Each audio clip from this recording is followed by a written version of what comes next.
Hi everyone, I'm Elena from Reclaim Your Body Guide. I'm a certified craniosacral practitioner and a nutritious movement restorative exercise specialist.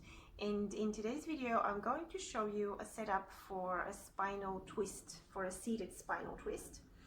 So in order to benefit from your spinal twist, you need to have your spine in neutral. That's generally true for any exercise that you're performing. You want to align your body as close to neutral as you can. So aligning the spine in neutral starts from aligning the pelvis in neutral, and you do that by aligning your anterior superior iliac spines or your sticky outy pelvic bones at the top of the pelvis and your pubic bone in vertical. Usually it's easier to do that if you're sitting more towards the edge of the chair, and if that is not possible for you, you can use a little bolster. So you can put something under the backside of your pelvis that is going to help you to prop you from here to a vertical pelvis. Once you have a vertical pelvis, you want to align the upper part of the spine. So you want to make sure that your rib cage is not thrusted forward, because this is not a neutral pelvis, and you want to find your lowest ribs and bring them in the same vertical line as your pelvis is. This is going to align the upper spine in neutral. And then from here, you can start to rotate to the side. So you're taking your rib cage, essentially, you're rotating in the waist. So from your waist muscles, you are rotating to the right and to the left. Resist the urge to first, when you go to the end of whatever your ability at the moment is, resist the urge to torque yourself further, to rotate further, and also resist the urge to sometimes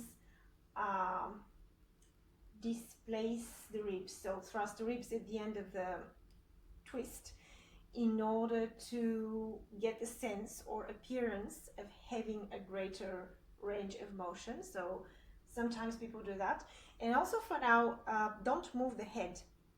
So in order for us to benefit from a spinal twist, we need to also align the head in neutral, but and the neck in neutral. So the spinal segment, the neck segment of the spine in neutral, but we don't have time to do that now. So that's why we're gonna move the upper body as a unit here. And so you want to make sure that you're rotating around your spine. And this is what we call axial rotation of the spine. So rotating around the axis of the spine.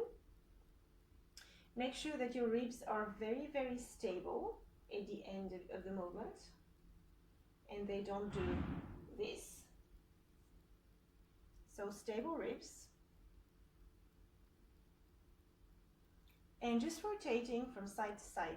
This is one very simple, and that's why very easy version of the spinal twist. It's very beneficial for digestion and for lymphatics. You can also try, when you go to the end, to take a deep breath into what seems restricted. You know, taking a deep breath into the side ribs. And this is also going to, over time, increase your range of motion.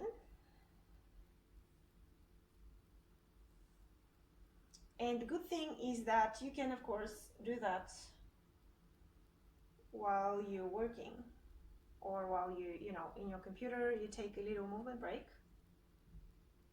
This is a motion that is very important for core balance, because we do not get enough of that movement during the day.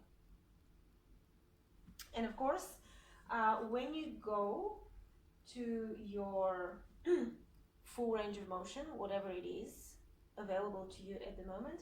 Make sure that you haven't slipped into a tucked pelvis, because generally when something is difficult for you, so when something is getting difficult and you're getting to the end of the range of motion, you may feel like, okay, how can I increase that? And one way to do that, to, I guess, trick your brain that you've done that, is to thrust your ribs forward, which makes you, look more rotated and more upright.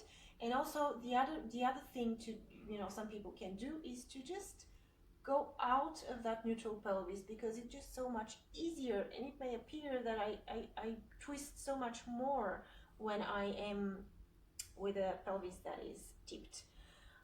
So try to really respect your alignment markers, and this is going to be the most beneficial version of a spinal twist.